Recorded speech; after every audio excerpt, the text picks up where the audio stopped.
عشرہ مغفرت کا، پہلا رحمت، دوسرا مغفرت، اور تیسرا گناہوں سے جہنم سے آزادی۔ آخری عشرہ جہنم سے آزادی کا ہے۔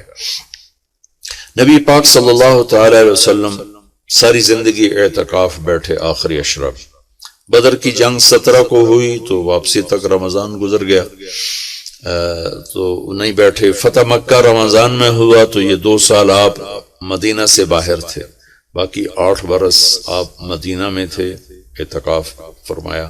آخری 10 ہجری میں جب 11 ہجری 12 ربیع الاول آپ دنیا سے تشریف لے گئے، 10 ہجری آپ نے 20 دن کا اعتکاف فرمایا، اور جبریل کے ساتھ قرآن کا دور 2 دفعہ فرمایا۔ ایک دفعہ آپ نے رمضان میں کسی وجہ سے اعتکاف اپنا ملتوی فرمایا، کینسل فرمایا، تو وہ شوال میں 10 دن آپ دوبارہ اعتکاف میں بیٹھے۔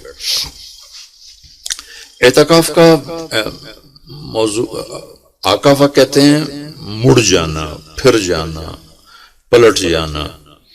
تو اعتکاف کا مطلب ہے کہ اس طرح یکسو ہو کے بیٹھنا کہ دل اللہ کی طرف پھر جائے، دل اللہ کی طرف مڑ جائے۔ تو اس لیے 10 دن مسجد کے اندر رہنا اور صرف اللہ سے راز و نیاز اور اللہ کے تعلق بنانے کی کوشش کرنا۔ اللہ کا فضل ہے، ہمارے ملک میں کیا پوری دنیا میں بہت شوق سے اعتکاف میں لوگ بیٹھتے ہیں۔ جب رمضان گرمیوں میں نہیں تھا تو جانا ہوتا تھا حرمین میں، تو ماشاءاللہ جگہ نہیں ملتی تھی بیٹھنے کی، اتنے اعتکاف کرنے والے لوگ ہوتے تھے۔ جب کوئی چیز رسم بن جاتی ہے تو اس کی روح نکل جاتی ہے، روح نکل جاتی ہے۔ اعتکاف کا مطلب ہے خلوت میں اللہ سے تعلق بڑھانا۔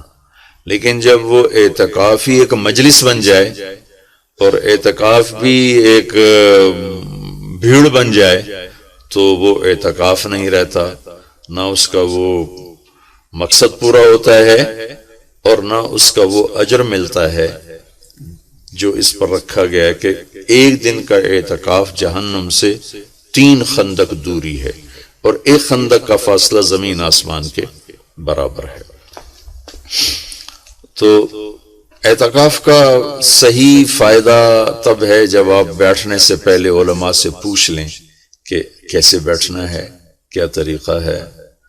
میں مسائل تو اتنی تفصیل سے بیان نہیں بتا سکتا، کوئی اتنے لمبے چوڑے مسائل ہیں بھی نہیں۔ مسجد کی پابندی کرنی ہے، مسجد سے بغیر ضرورت کے نکلیں گے تو اعتکاف ختم ہو جائے گا، بس اتنی سی بات ہے۔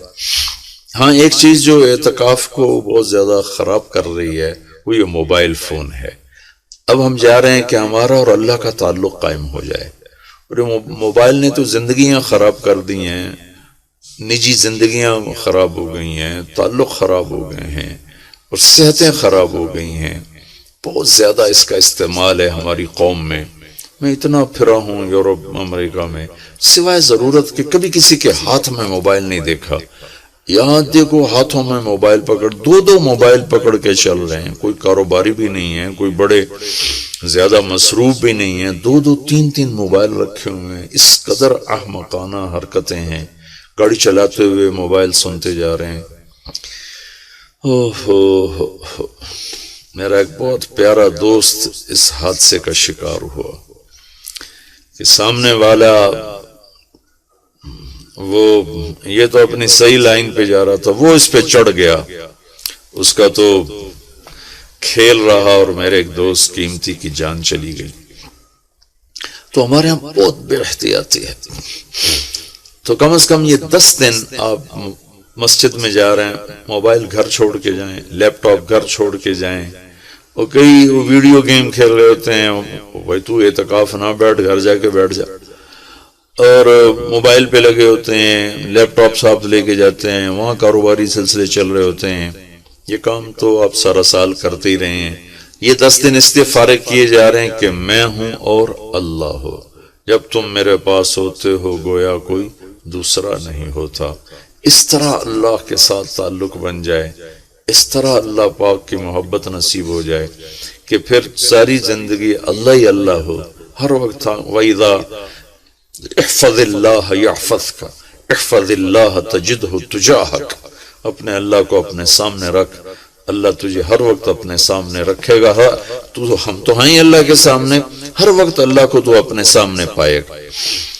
اعتکاف میں بھیڑ اور رنگ برنگے کھانے اور لمبے چوڑے دسترخوان اور بے حساب افطاری سحری، یہ ساری چیزیں اس کی روحانیت کو ختم کرنے میں، میں یہ نہیں کہتا کہ اس کا اجر انشاءاللہ ملے گا، لیکن ایک نوجوان ماشاءاللہ اکثر نوجوان، یہ فیصل مسجد اسلام آباد میں تو سینکڑوں لوگ اکٹھے ماشاءاللہ اعتکاف میں بیٹھے ہوئے ہوتے ہیں۔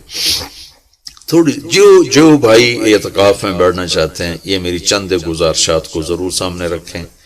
موبائل لے کر نہ جائیں، لیپ ٹاپ لے کر نہ جائیں، وہاں زیادہ فضولیات، بے شک اللہ کے دین کی باتیں کریں بھی صحیح، سنیں بھی صحیح، دعوت دیں، دعوت سنیں، تعلیم میں بیٹھیں، لیکن فضولیات میں نہ لگیں، زیادہ وقت دعا میں لگیں۔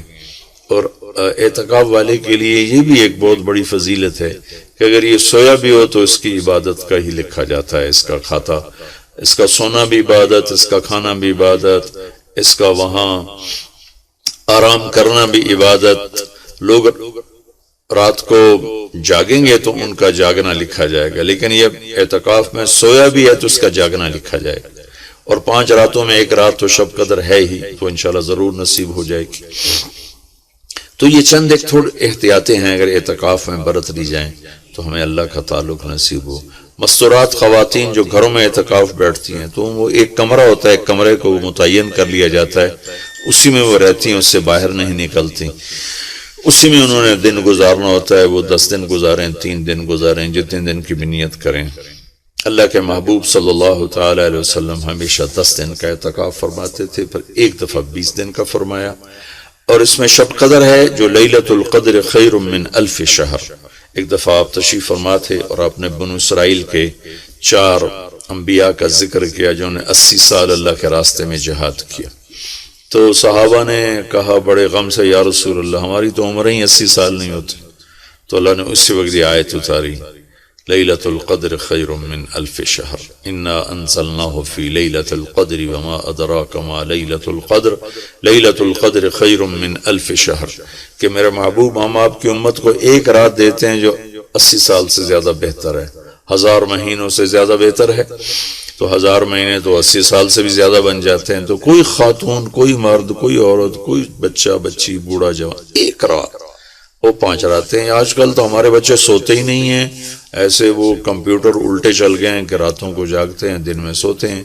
تو یہ 21، 23، 25، 27، 29 5 راتیں اگر جاگ لیا جائے، کچھ قرآن پڑھ لیں، کوئی تلاوت کر لیں، کوئی ذکر کر لیں، کوئی نماز پڑھ لیں، کوئی دعا مانگ لیں۔ اعتکاف میں دعاؤں کا اہتمام کیا جائے، اپنے لیے مانگیں، اپنے گھر کے لیے مانگیں، اپنے شہر کے لیے مانگیں، اپنے صوبے کے لیے، اپنے ملک کے لیے، پوری امت کے لیے، پوری دنیا کے انسانوں کے لیے۔ ساری دنیا کے انسان، 700 کروڑ انسان ہمارے انسانی بھائی ہیں۔ ہمیں ان کے کفر سے نفرت ہے، ان کی ذات سے نہیں۔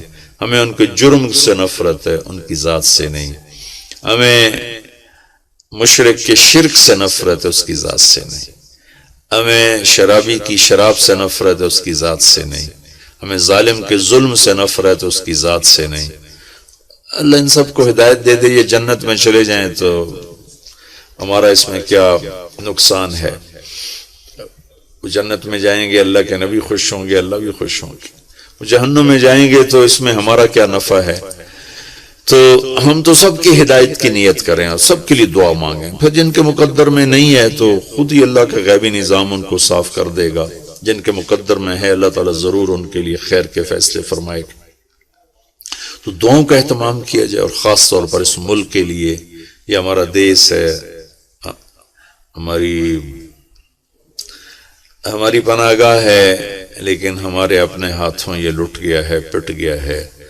سازشیں ہیں، فلاں کی سازش، فلاں کی ہوتی ہوں گی سازشیں، دنیا سازشوں کی جگہ ہے اور دنیا مکر و فریب کی جگہ ہے، لیکن میں تو یہی کہتا ہوں تو ادھر ادھر کی نہ بات کر، یہ بتا کہ قافلہ کیوں لٹا، مجھے رہزنوں سے گلا نہیں، تیری راہبری کا سوال ہے، دل کے پھپھولے جل اٹھے سینے کے داغ سے، اس گھر کو آگ لگ گئی گھر کے چراغ سے۔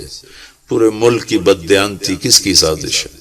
پورے ملک میں جھوٹ یہ کس کی سازش ہے؟ پورے ملک میں ظلم و ستم قتل و غارت یہ کس کی سازش ہے؟ پورے ملک میں فرقہ واریت کی نفرت یہ کس کی سازش ہے؟ پورے ملک میں زنا کے اڈے یہ کس کی سازش ہے؟